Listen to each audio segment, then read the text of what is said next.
વર્ષમાં તમે ખાલી એક વખત આ રીતે કીડિયારું પૂરી દેશો એટલે જીવનમાં ક્યારે પણ દુઃખ નહીં આવે અને તમારા પિતૃ તમારાથી ખુશ થઈ જશે અને ખૂબ જ આશીર્વાદ આપશે. તો આ પિતૃપક્ષ પૂરો થઈ જાય તે પહેલા આ કામ તમે જરૂરથી કરી લેજો. એક દિવસ વ્યસન ઓછું કરજો, પણ આ રીતે તમે કીડિયારું જરૂરથી પૂરી દેજો. તો તમે પણ આ ભાદરવામાં આ રીતે વાડી વિસ્તારમાં કીડિયારું જરૂરથી પૂરજો.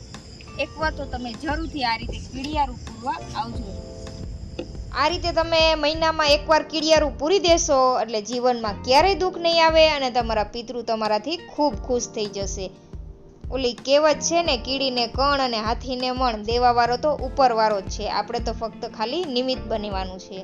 આપણી કમાણીનો 10મો ભાગ આ રીતે કીડીને કીડિયારું, માછલીને લોટ, ગાયને રોટલી, કૂતરાઓને બિસ્કિટ ખવડાવીને 10મો ભાગ તો કાઢવો જ જોઈએ. તમે તમારી કમાણીનો 10મો ભાગ કાઢશો એટલે તમારા ઘરમાં દવાખાનું ક્યારે પણ નહીં આવે. તો ભાદરવા મહિનાનો પિતૃપક્ષ પૂરો થઈ જાય તે પહેલા આ કામ તમે જરૂરથી કરી લેજો. તો આજે આપણે કીડિયારું પૂરવા આવેલા છે. આપણે અખંડ કીડિયારું પૂરેલું છે. આ કીડિયારું કેવી રીતે બને છે તે જોવા માટે વિડીયોના એન્ડ સુધી બનેલા રહેજો અને આ વિડીયો તમારા ફ્રેન્ડ્સ ફેમિલી મેમ્બરમાં જરૂરથી શેર કરી દેજો, જેથી બધા લોકો આ રીતે ભાદરવામાં કીડિયારું પૂરી શકે. તો આ વિડીયો તમે જરૂરથી શેર કરી દેજો. આંગળી ચીંધિયાનું પૂન પણ તમે કમાઈ લેજો. આ રીતે આપણે અખંડ કીડિયારું પૂરશું એટલે કીડીઓને મહિનો સુધી ખાવાનું મળી રહેશે. આ કીડિયારું બનાવવું એકદમ સિમ્પલ જ છે. તો તેના માટે એક મિક્સર જાર લીધું છે. તેની અંદર આપણે ચોખા ઉમેરીશું, મગની દાળ અને સફેદ તલ લીધા છે. આ બધી સામગ્રી તમે તમારા પસંદ અનુસાર વધુ ઓછી ઉમેરી શકો છો, અથવા કોઈ એક સામગ્રી ન હોય તો પણ તમે આ કીડિયારું બનાવી શકો છો, અથવા તમે આમાં કોઈ પણ બીજી વસ્તુ ઉમેરવા માંગતા હોય તો તે પણ ઉમેરી શકાય છે. હવે આ બધી વસ્તુને આપણે પીસી લેવાની છે. આ વસ્તુ બધી પીસવાથી આ રીતે પાવડર ફોર્મ થઈ જશે એટલે કીડીને ખાવામાં પણ આસાની રહેશે. હજુ સુધી ફ્રેન્ડ્સ તમે ચેનલ ઉપર નવા છો, ચેનલ સબસ્ક્રાઇબ નથી કરી તો ઝડપથી જાઓ અને ચેનલ સબસ્ક્રાઇબ કરી આ વિડીયો તમારા ફ્રેન્ડ્સ ફેમિલી મેમ્બરમાં જરૂરથી શેર કરી દેજો, જેથી શ્રાદ્ધ પક્ષ પૂરા થઈ જાય તે પહેલાં બધા લોકો આ રીતે કીડિયારું પૂરીને પુણ્ય કમાઈ શકે. તો આ રીતનો દરદરો પાવડર તૈયાર છે. તો તેને એક મોટા વાસણમાં ઉમેરી દેશું. ખાંડ તમારે પીસીને ઉમેરવી હોય તો તમે પીસીને પણ ઉમેરી શકો છો, પણ આપણે અહીંયા આખી ખાંડ ઉમેરેલી છે. હવે સરસ એવું બાઇન્ડિંગ આવી જાય તેના માટે આપણે અહીંયા ઘીનો ઉપયોગ કરવાનો છે. સાથે આપણે ઘઉંનો જાડો લોટ પણ ઉમેરી દઈશું. જો તમારે અહીંયા રવો ઉમેરવો હોય તો તમે તે પણ ઉમેરી શકો છો. તો હવે થોડું આપણે ઘી ઉમેરી દઈશું અને આ રીતે મુઠ્ઠી પડતું મોણ આપીને બધી વસ્તુને સરસ મિક્સ કરી દેવાની છે. તો આપણું કીડિયારું તૈયાર છે. પણ આ કીડિયારું બનાવવું તમને ઝંઝટનું કામ લાગતું હોય તો હું તમને એક સિમ્પલ ટ્રીક બતાવું છું.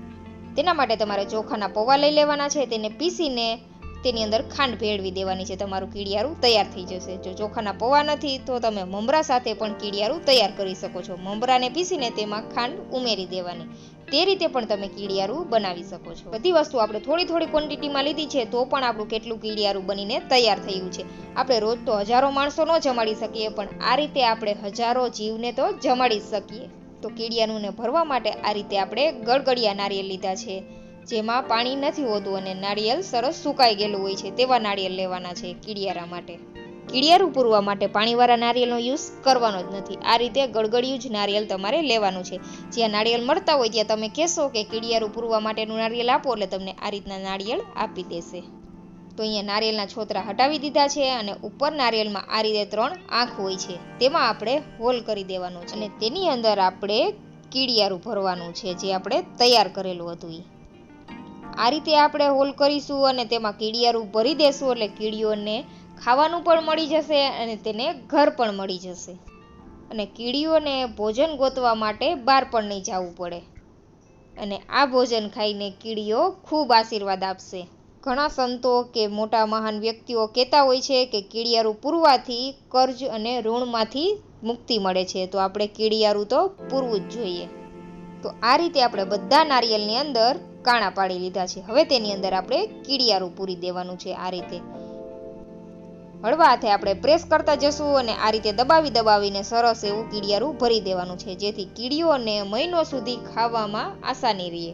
પિતૃપક્ષમાં આપણે જે કાંઈ ભોજન બનાવીએ છીએ તેના 5 ભાગ કરવા જોઈએ અને તે 5 ભાગ છે તે મૂંગા પ્રાણી પક્ષીઓને ખવડાવવા જોઈએ, જેથી આપણા પિતૃઓ અને પૂર્વજો ખૂબ ખુશ થાય અને તેની આત્માને સંતુષ્ટિ મળે. જો તમે આવા કાર્ય કરશો તો તમારા પિતૃઓ ખૂબ ખુશ થઈ જશે અને તમને આશીર્વાદ આપશે, જેથી તમારા ધંધા રોજગારમાં પણ બરકત આવશે. આપણે રોજે હજારો માણસ તો ન જમાડી શકીએ, પણ ઈશ્વરે આપણને એટલી શક્તિ આપી છે કે આપણે રોજે હજારો જીવ તો જમાડી શકીએ. તો મારો આ વિડીયો ફ્રેન્ડ્સ તમને પસંદ આવે તો પ્લીઝ ફ્રેન્ડ ચેનલને સબસ્ક્રાઇબ કરી દેજો અને આ વિડીયોને વધુમાં વધુ તમારા ફ્રેન્ડ્સ ફેમિલી મેમ્બરમાં શેર કરી દેજો, જેથી બધા લોકો પુણ્ય કમાઈ શકે અને તમે પણ આંગળી ચીંધ્યાનું પુણ્ય કમાઈ શકો. તો આ રીતે આપણે બધા નારિયેળમાં સરસ દબાવતા જઈને બધું કીડિયારું ભરી દેવાનું છે. સેમ પ્રોસેસથી આપણે બધા બાકીના નારિયેળ છે તેમાં પણ કીડિયારું પૂરી દેશું. આ રીતે પ્રેસ કરતા જશું અને થોડું થોડું બધું મિશ્રણ છે તે આપણે ઉમેરતા જવાનું છે. આ એક નારિયેળની અંદર કીડીઓ અને ઓછામાં ઓછો 1 મહિનો ચાલે તેટલો ખોરાક છે. આ કીડિયારું છે તે તમે અખંડ પૂરવા માંગો છો તો તમારે અમાસે પૂરવાનું, પૂનમે પૂરવાનું અથવા 11 લઈ લેવાની. સામી તે પૂનમ કે 11 કે અમાસ હોય ત્યારે તમારે ફરીવાર આ રીતે જ કીડિયારું પૂરી દેવાનું, એટલે તમારું અખંડ કીડિયારું એમનેમ ચાલુ જ રહેશે. અને કીડિયારાને આપણે મૂકવા માટે આ રીતે વાડી વિસ્તાર લઈ લેવાનો છે. જ્યાં કીડીઓને કંઈ ભોજન નથી મળતું તે જગ્યાએ તમારે આ નારિયેળ રાખી દેવાના છે. આ રીતે જંગલ વિસ્તારોમાં કીડીઓને ભોજન માટે ખૂબ ભટકવું પડતું હોય છે, પણ આપણે તેના માટે આ રીતે ભોજનની વ્યવસ્થા કરવી જ જોઈએ. આ રીતનું આપણે નારિયેળ રાખી દેવાનું છે અને ફરતે આપણે તેની ઉપર જે કીડિયારું બનાવેલું હતું તે વધેલું હતું તે ઉમેરી દેવાનું છે, એટલે મૂંગા જીવ છે તેને ભોજન આસાનીથી મળી રહેશે અને તેને ભોજન માટે ભટકવું નહીં પડે. આ રીતે જંગલ વિસ્તાર હોય ત્યાં તમને આ રીતના નાના નાના જીવો ખૂબ મળી જાય છે, તેને ભોજન કરાવીને તમે પુણ્ય કમાઈ શકો છો. તો ભાદરવો માસ ચાલી રહ્યો છે ને પિતૃપક્ષ પણ છે, તો અહીંયા આપણે કૂતરાઓને બિસ્કીટ, આ રીતે કીડિયારો અને માછલીને લોટ ખવડાવેલો છે. આ રીતે થોડા થોડા પુણ્યના કામ કરીશું એટલે આપણા પિતૃઓ ખૂબ ખુશ થઈ જશે. તો તમે પણ આ રીતે વાડી વિસ્તાર હોય ત્યાં તમે જરૂરથી કીડિયારું પૂરજો. જો વાડી વિસ્તાર ન હોય તો ઘરની આજુબાજુ અથવા કોઈ પોચી જમીન હોય ત્યાં પણ તમે આ નાળિયેર રાખી શકો છો, અથવા ઘરની આજુબાજુ કોઈ મંદિર છે અથવા પીપળાઓ છે, વડલો છે તેની નીચે કીડીઓ ખૂબ હોય છે, કીડી મકોડા હોય ત્યાં તમારે આ નાળિયેર રાખી દેવાનું. તમે જોઈ શકો છો અહીંયા કીડી અને મકોડા કેટલા બધા છે. તો કીડીઓને તો કીડિયારું પૂરી દીધું, હવે આપણે માછલીઓને લોટ ખવડાવી દેશું. આ રીતે મહિને એકવાર તમારા બાળકો સાથે તમારે કીડીને કીડિયારું છે, કૂતરાઓને બિસ્કીટ છે કે માછલીને લોટ છે ખવડાવવા જ જોઈએ, અને રોજે ગાયને રોટલી પણ ખવડાવવી જોઈએ. આવા નાના નાના તમે પુણ્યના કામ કરશો એટલે તમારા જીવનમાં ક્યારે પણ દુઃખ નહીં આવે અને તમારા પૂર્વજો તમારાથી ક્યારે પણ નારાજ નહીં થાય અને તમારા ઉપર આશીર્વાદ બનેલા રહેશે. તો આ પિતૃપક્ષમાં આ મૂંગા પ્રાણીઓની સેવા તમારે કરવી જ જોઈએ. જો તમને આ વિડીયો પસંદ આવ્યો હોય તો પ્લીઝ ફ્રેન્ડ ચેનલને સબસ્ક્રાઇબ કરજો અને વિડીયોને વધુમાં વધુ તમારા ફ્રેન્ડ્સ ફેમિલી મેમ્બરમાં શેર કરી દેજો. અને તમે પણ આ ભાદરવો માસ પૂરો થઈ જાય તે પહેલાં એકવાર કીડિયારું મારા કહેવાથી જરૂરથી પૂરી દેજો. ફૂલ નહીં તો ફૂલની પાકડી, જો એક નારિયેળ થાય તો તમે એક નારિયેળથી પણ કીડિયારું જરૂરથી પૂરજો. મળીશું નવા વિડીયો સાથે, ત્યાં સુધી આવજો. Thank you for watching.